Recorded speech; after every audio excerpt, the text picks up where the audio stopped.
బంగారు, శాంతి గారికి ఫోన్ చేస్తానని చెప్పావు, చేయలేదా? అయ్యో నిజమే కదా, నేను మర్చిపోయాను.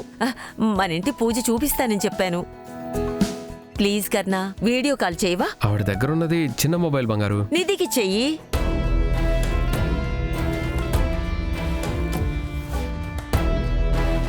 ఎందుకు చూస్తూ నిలబడ్డావు? చేసివ్వు.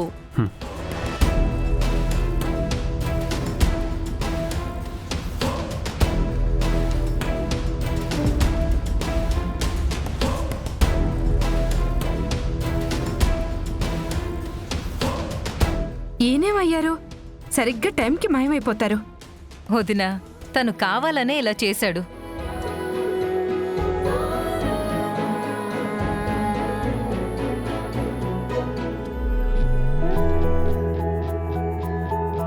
Wow, it's beautiful.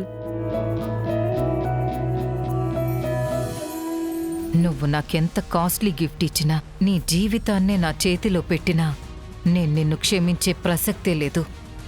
నీ చేతికి కట్టిన ఈ రాఖీ ఒకరోజు నీ చేతికి సంకెళ్ళవుతుంది.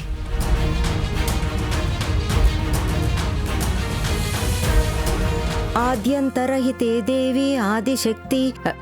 ఏంటి అలా చూస్తున్నావు? వెళ్ళు, నిత్యని పిలు.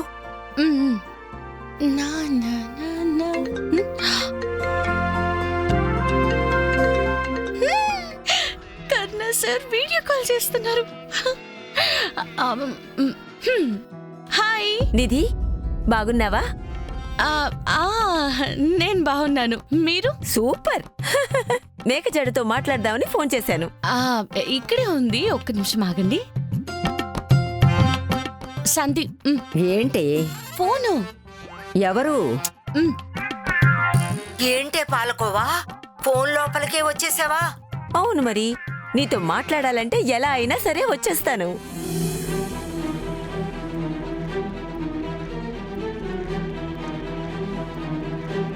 పట్టుకు శాంతి. అయ్యయ్యో వద్దమ్మా, నా చెయ్యి చూడు ఎలా ఉందో. నేను ఈ చేత్తో ఫోన్ ముట్టుకుని దానికేమన్నా మురికంటితే నువ్వు నా మీద కేకలేస్తావు. ఎందుకు చెప్పివన్నీ? నువ్వే పట్టుకొని నేను మాట్లాడతాను. అంతకన్నా వేరే పనే ఉందే నీకిప్పుడు. సరిగ్గా పట్టుకో. మీ ఫ్రెండ్ వెయిట్ చేస్తున్నారు, మాట్లాడు. మేకజడా, మా ఇంట్లో పూజ ఎలా ఉందో చెప్పు. అబ్బా అబ్బా, ఎంత అందంగా ఉంది. అక్కడ మండపం పక్కన నిన్ను కూర్చోబెట్టామనుకో, సాక్షాత్తు మహాలక్ష్మిని చూసినంత తృప్తిగా ఉంటుంది నాకు. చూసావా అన్నయ్య, ఆ పిల్లకి వాళ్ళమ్మమ్మే తాళం. వదిలేసేమే అనుకో, మనమ్మ దాన్నే కోడలు చేసుకుంటాననడం గ్యారెంటీ. రాఖీ కట్టి ఊరేసేలాంటి మాటలు మాట్లాడుకో, ఊరుకో. తనెప్పటికైనా మనింటికి దగ్గరైతే వేసే ఉరి నా మెడకి పడుతుందన్నా.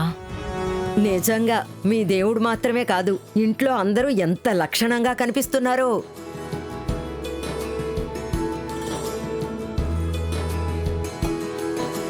కర్ణా సార్ ఎందుకు అందరికి దూరంగా ఉంటున్నారు? ఏంటి కారణం? కర్ణా, రాఖీ కట్టించుకోవా? రాధిక, వాడికి రాఖీ కట్టు. అన్నయ్యకే రెడీ చేస్తున్నాను. అన్నయ్య, అక్కడే ఎందుకు నిల్చున్నావురా?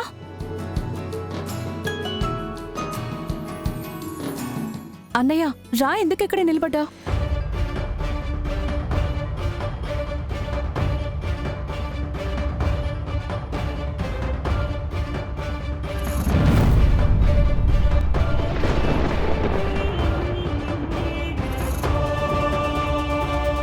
చూసుకొని వెళ్ళలేవా? సారీ రాదు, నువ్వు సడన్ గా వచ్చావు, నేను చూసుకోలేదు. ఏదో కాల్ వస్తే. రాధిక, పర్వాలేదు వెళ్ళు. ఇంకో రాఖీ తీసుకురామ్మా. వేరేది లేదు పెద్దమ్మా. రాఖీ చిన్నదే కావచ్చు, కానీ అందులో నీకు ఏ కొంచెం ప్రేమ దొరికినా అది నా నుండి లాక్కున్నట్టే. అందుకు నేను ఒప్పుకోను కర్ణా. సారీ కర్ణన్నా. పోనీ వదిలే, తెలియక జరిగిన దానికి బాధపడతావా? పోనీ వదిలేయడం కాదు, కాలేజీ నుంచి వచ్చాక రాఖీ తీసుకొని కట్టు. అప్పటికి పండగే అయిపోతుంది.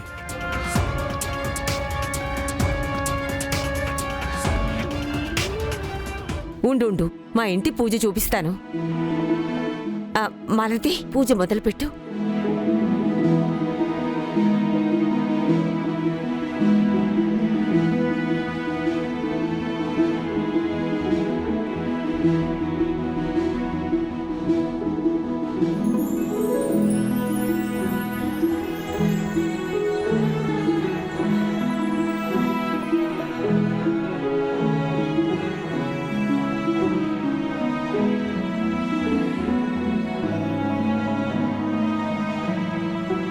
సరే పాలకోవా, రేపు కలుస్తాను. రేపు కలుస్తావా? No no no no no, ఇవాళే కలవాలి. ఈ రోజు సాయంత్రం పూజ అయ్యాక నువ్వు నీ మనవరాళ్ళు మా ఇంటికి రావాలి. రాత్రి అందరం భోజనం చేద్దాం, సరేనా? అయ్యయ్యో, ఈవేళ కుదరదమ్మా. కుదరదంటే ముందు దేవాలయానికి వెళ్ళాలి, ఆ తర్వాత మా ఇంటికి రావాలని నేను ప్లాన్ చేశాను. అప్పుడు చెప్తే సీరియస్ అయ్యావు కదా, ఇప్పుడు చూడు ఆట మొదలైంది. అది ఏ కారణంతోనూ ఈ ఇంటికి రాకూడదు తారా. కానీ అలా చెయ్యలేం కదన్నా. తను వస్తుంది, కానీ వచ్చిన తరువాత ఏం చెయ్యాలో అది నేను చూసుకుంటాను. అమ్మా, అలా అయితే నేను దేవాలయానికి వస్తాను, ఇద్దరం కలిసే వెళదాం. ఏంటి, నువ్వు దేవాలయానికి వస్తావా? ఆహా, ఏమ్మా మహాలక్ష్మి, ఇప్పుడే నా కోడలు నీకు మంగళహారతినిచ్చింది. నా కూతురికి మంచి బుద్ధిచ్చావా ఇంత త్వరగా? సరే సరే సరే, రా రా రా.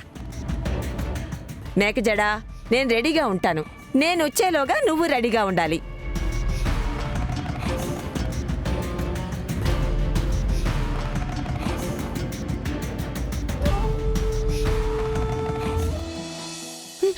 హలో హలో హలో హలో, బావగారు వచ్చారు, నిదానం. అయ్యో బావా, మీరిప్పుడు మాట్లాడుండకపోతే నేనే ఒక కొత్త పాట రాసుండేదాన్ని. బావపడ్డారు అని. Okay okay okay, jokes apart.